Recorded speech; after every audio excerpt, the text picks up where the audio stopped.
What's the situation on the newest debt ceiling circus? Join Richard Ebeling and me in this week's Libertarian Angle as we examine that question.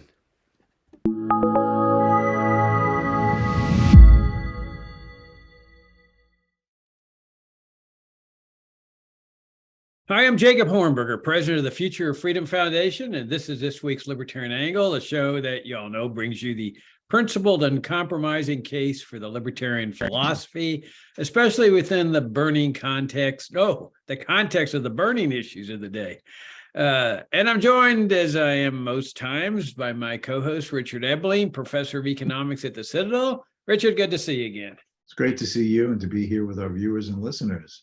Yeah, great to see you all again. Richard, we're back at the debt ceiling circus. I mean, you and I, we've been doing this show for a long time, and every, 3 or 4 years, we go through the same circus. And so here we are again. And I'm sure that we'll have opportunities to discuss this probably again in the context of this circus, yes, but as well as other circuses. And so let me start out by making 2 points here. And one point is what is going to happen. And then the second point is what should happen, because those are going to be two completely different things. Now, what's going to happen is you're going to have all this hoopla around the debt ceiling being reached, and the sky is going to be falling in. The mainstream press is going to say this has to happen. You have to raise the debt ceiling. And how do I know this? Well, because this is what they do every time. In every circus, they start it up. The Republicans are blocking the debt ceiling increase, and there's going to be catastrophe, and the sky's going to fall in, and there's going to be a default. And then right after the debt ceiling is raised, you don't hear anything more about, maybe we ought to prepare for the next debt ceiling by slashing spending. No, it's like they all smile and they uncork the champagne bottles and they said, well, we did it again. And they got another increase in the debt ceiling, which I think the debt's now $31.3 trillion. But the Republicans will put up a show, but they will cave. I mean, in the past, they've even gone to the point where they've closed the non-essential functions of government. And of course, my question is, well, why don't they close them permanently if they're non-essential? But they'll cave, and then even if they go that far, all the federal workers that have been temporarily laid off, they get back pay. So it's essentially a free vacation, which may very well be the best thing for us, because when they're on vacation, they're not doing bad things to us. So that's what's going to happen. But what should happen is this is an excellent opportunity. To actually balance the budget. Then that's what's going on here. If they don't agree to an increase in the debt ceiling, then that means that government has to slash expenditures so that expenditures equal revenue. I mean, we often hear this talk about a balanced budget amendment and so forth. Hey, this is it. This is the Republicans' opportunity. Now, they talk a big game about how they're opposed to big government, big spending, and out of control spending, and debt, and inflation, and monetary debauchery by the Fed. Richard, this is their chance. All they have to do is say, we are not going to agree at all. I mean, already they're saying, well, we're going to negotiate. And the so-called Freedom Caucus in the House is saying, well, we're going to attach a condition that they reduce spending to this. Forget the reduced spending. Just stick by your guns. Do not agree to any increase in the debt ceiling. And at that point, they've got to start slashing expenditures. Now, they say, there will be a default in the bonds and the instruments of indebtedness of the government. That's nonsense. They got plenty of money with the money that's coming in to pay all instruments of indebtedness. They can slash welfare, including Social Security, Medicare, education grants. There's no contract there, contrary to what everybody thinks. That's just straight old welfare. And there's no legal obligation to pay those as there are with bonds. They could close military bases. What the heck do we need all these military bases for here in the United States as well? Well, you could close all the foreign military bases. You could slash the amount of personnel in the military. You could stop giving all that money to Ukraine. So there's all kinds of ways that they could balance this budget, and that's what they should do. Richard, what do you think? Well, the thing is that let's remind our viewers and listeners of how we got into this position with a little bit of the history of this fiscal madness. For the first 150 years of the United States, the U.S. followed an unwritten fiscal constitution. I say unwritten because there's nothing in the Constitution that obliges or requires the United States to have a balanced budget. But the premise through the 19th century and the beginning of the 20th century was that the rule should be that the government should only spend what it takes in tax revenues. Not only is that a frugal policy, but as well it makes what the government does clear and transparent to the voter taxpayer. A politician runs for election and he says, tell you what I'm going to do. If you vote for me, this is the program I'm going to increase. This is the additional spending I'm going to put here. He's basically obliged to say where the tax revenue is going to come from to increase that side of the government spending ledger. What new taxes will go up? Upon whom will the taxes fall? By how much? Or if you're not going to raise taxes, what existing program will have to be cut back to transfer the funds? That made it a very clear that to the voter taxpayer, do you view the benefit of what the politician is offering worth the cost? And the cost is less money in your own pocket, because taxes will have to go up, to spend in ways that you prefer, in the manner that you consider better for yourself and your family. And that basically is how the US government operated. There were national emergencies, wars usually, but if you look at the pattern, when the national emergency ended, the immediate need for money for defense for war purposes, the government then ran budget surpluses and moved in the direction of reducing the debt, so that the benchmark was a balanced budget with these exceptions of an emergency, then surpluses to pay it off. And that was the guide. And you see this constantly in the 19th and early 20th century.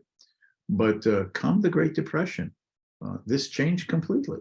There was a new philosophy with the Roosevelt administration, and then bolstered by Keynesian economics, that government has to be the regulator of the economy. And one way of regulating output and production and employment is for the government to run budget deficits in what are viewed as bad times. Now, the problem is that once you break the balanced budget rule, even as sort of a general benchmark in that unwritten fiscal constitution, then everything is lifted, and it has now become the practice for decades. The politicians run for office, promising this, that, and the other, worth billions, hundreds of millions, and then no word where the tax revenue is going to come from. Basically, this amorphous stuff will just tax the rich, but basically just borrowing now trillions of dollars a year, adding to this cumulative debt. Now, politicians have an incentive to do so because that's what they want. They want the power that comes with being elected or reelected. And they gain the campaign contributions and the votes necessary to put them in office by offering them other people's money.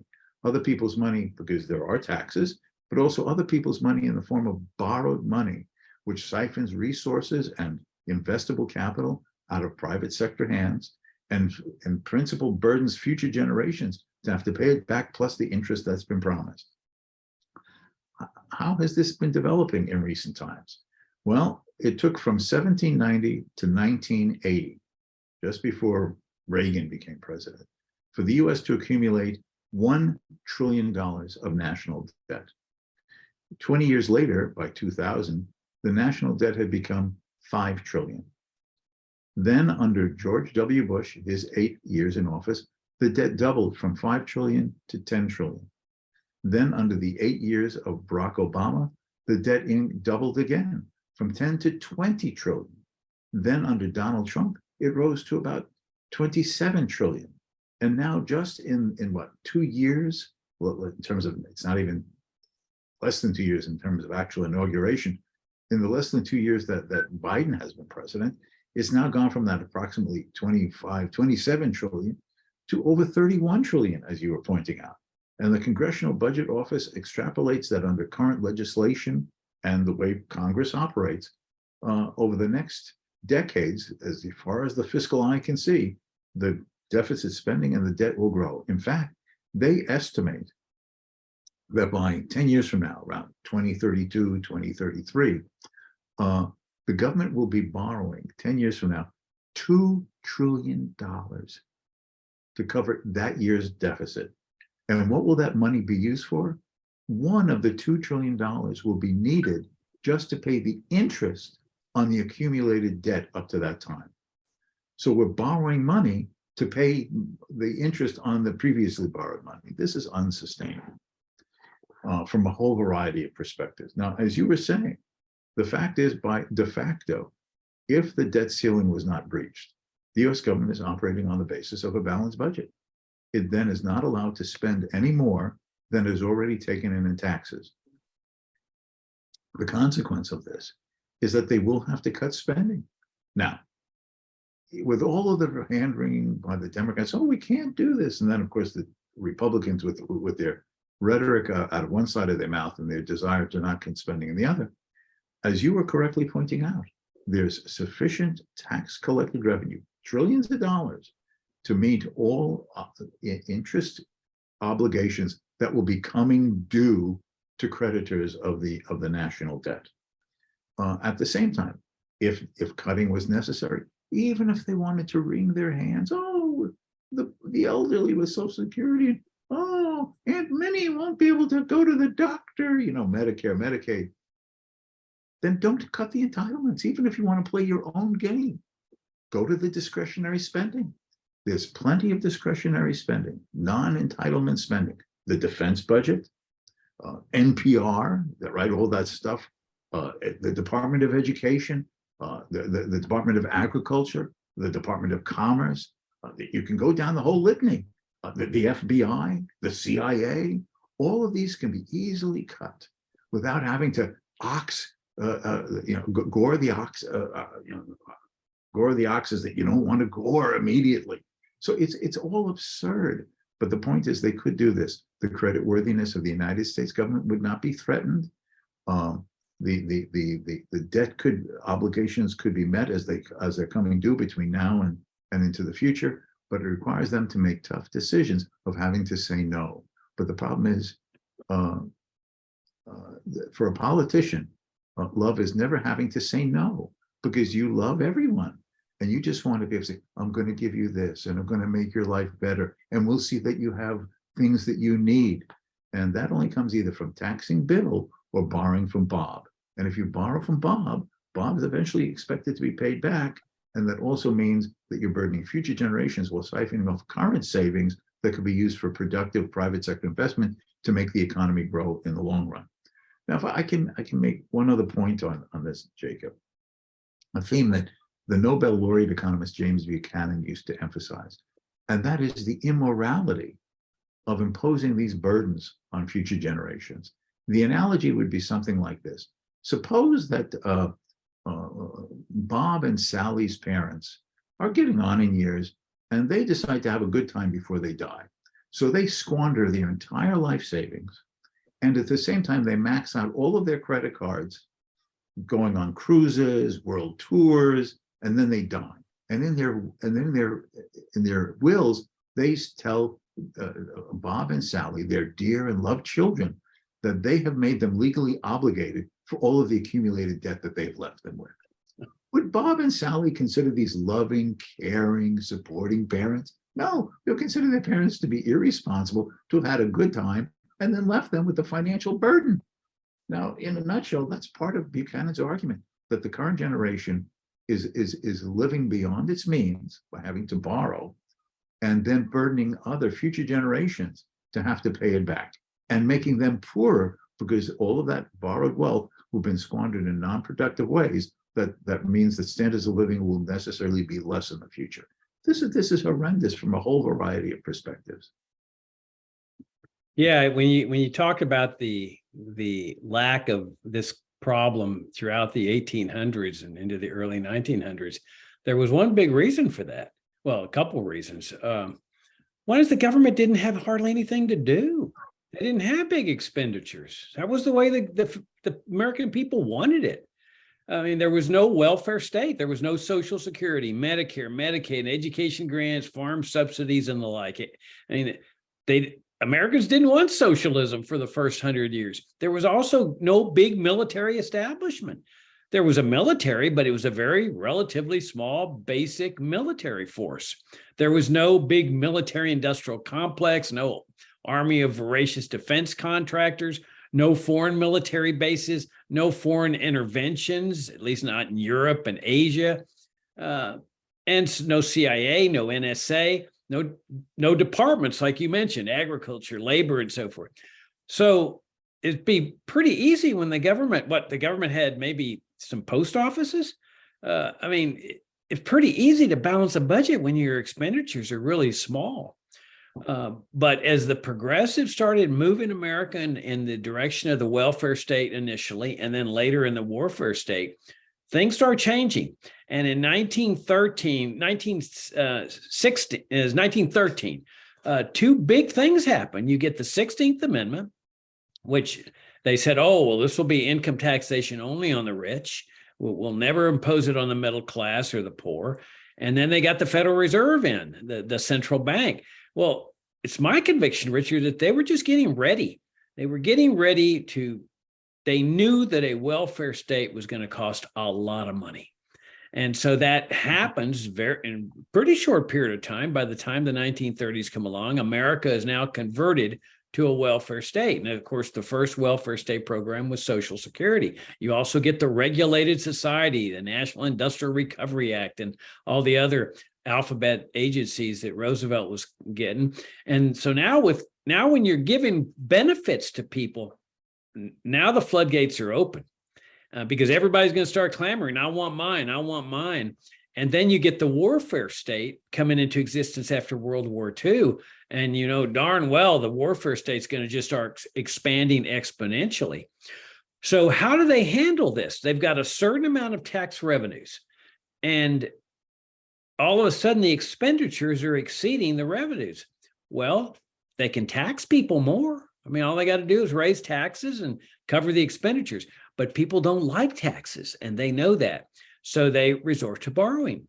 And they borrow the first year 100,000, second year 200,000, 300,000. All of a sudden, you're dealing with trillions of dollars every year, or $1 trillion every year. They're borrowing because their expenditures are exceeding their revenues. And then the other thing they're doing is they're printing the money up to pay this debt.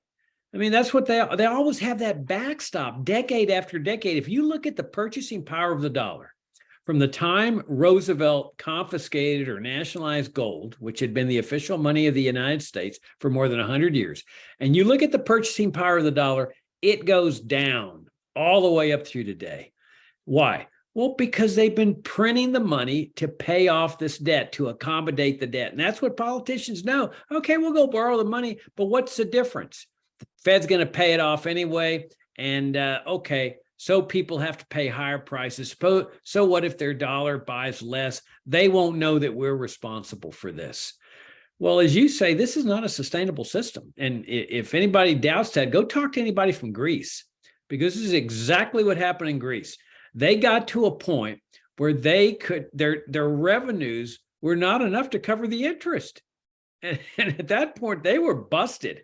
They were lucky they got bailed out by other nations, but nobody's going to bail out the United States. And as you and I have said, there's no way to predict when this bad crash is going to happen.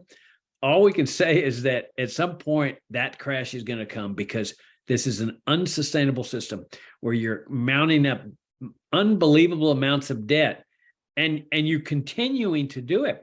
What I find fascinating about Biden is that he has flat out said, we are not going to cut spending, period. Wow.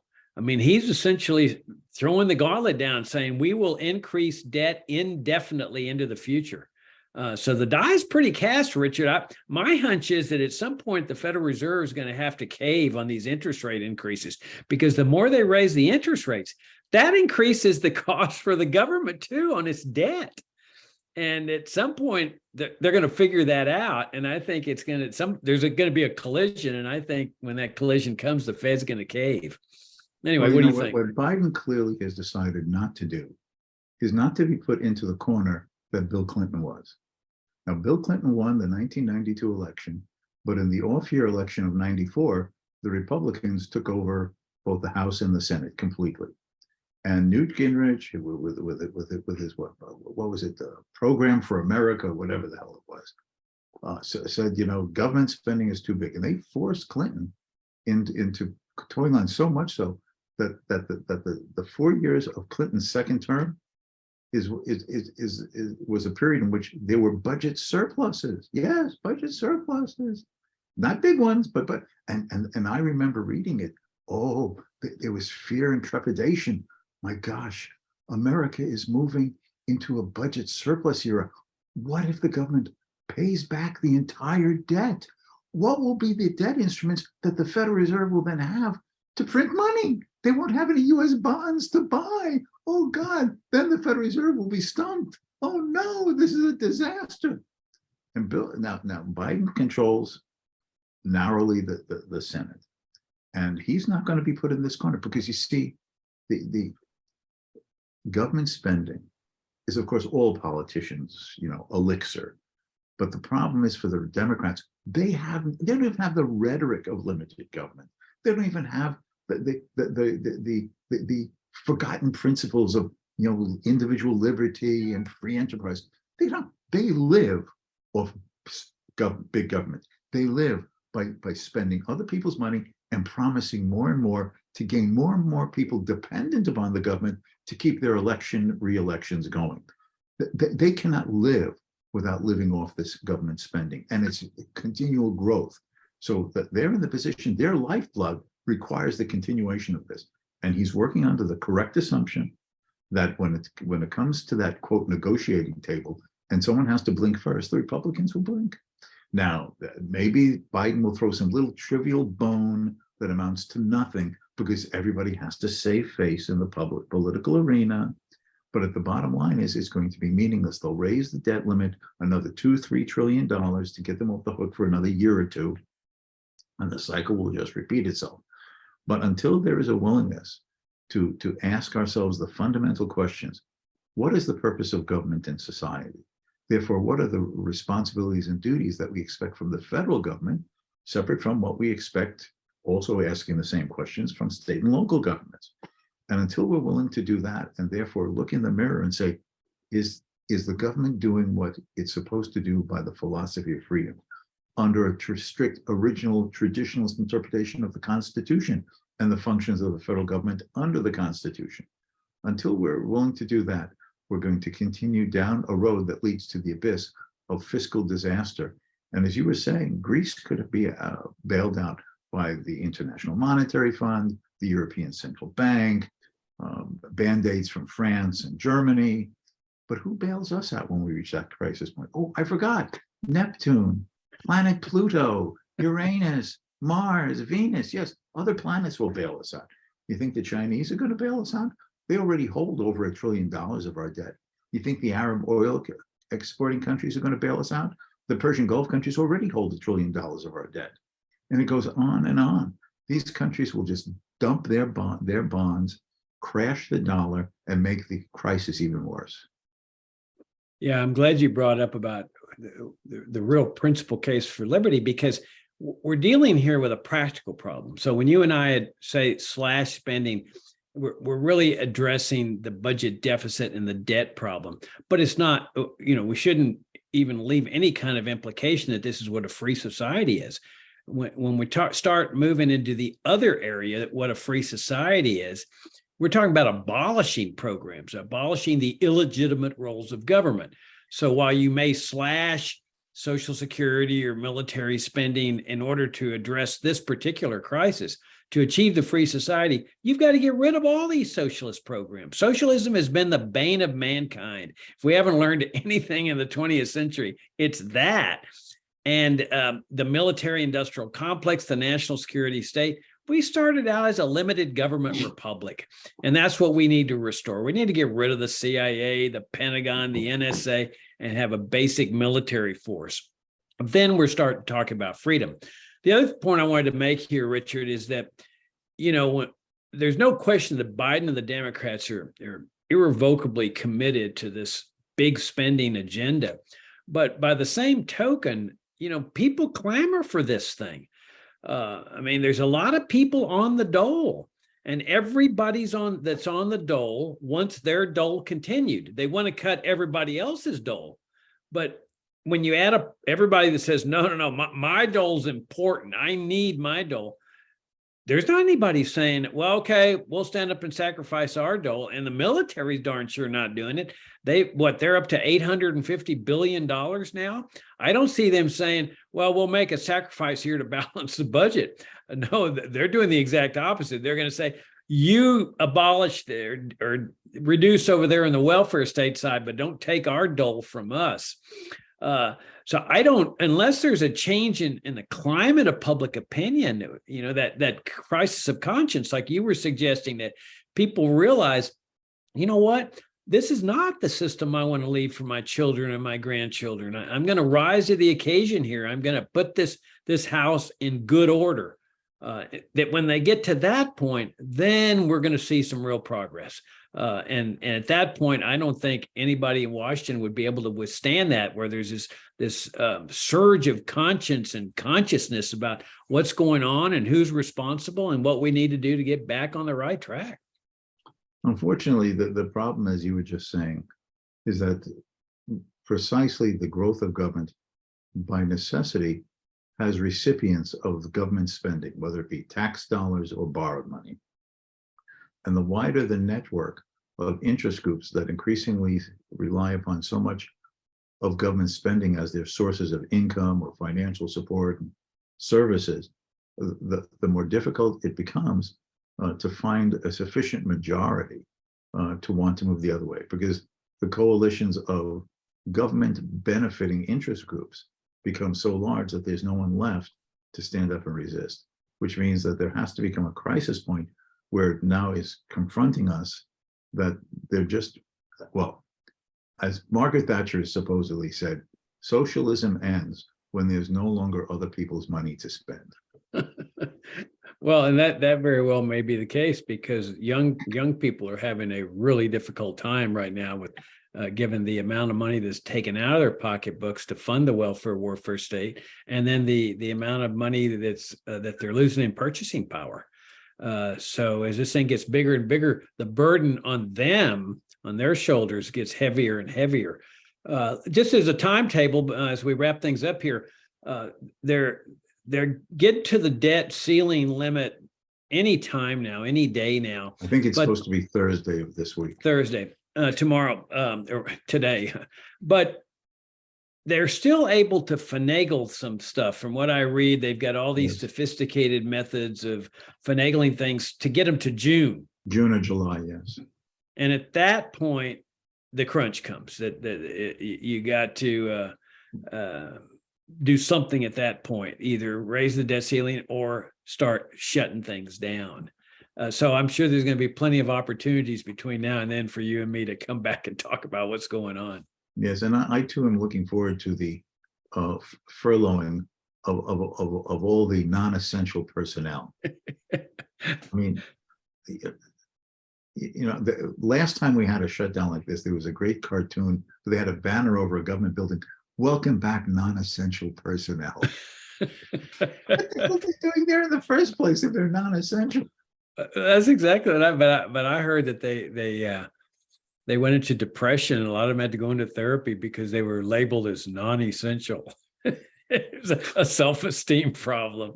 Yeah. Sometimes the truth hurts. All right. On that note, we'll wrap things up. And Richard, greatly enjoyed the conversation. Thank you all again for tuning in. Thanks for your great support of FFF. We're just honored and appreciative for the donations you've sent us. If you didn't send us a donation, there's still time to do so this year. And thank you again. And Richard, I look forward to talking to you next week. Until next time.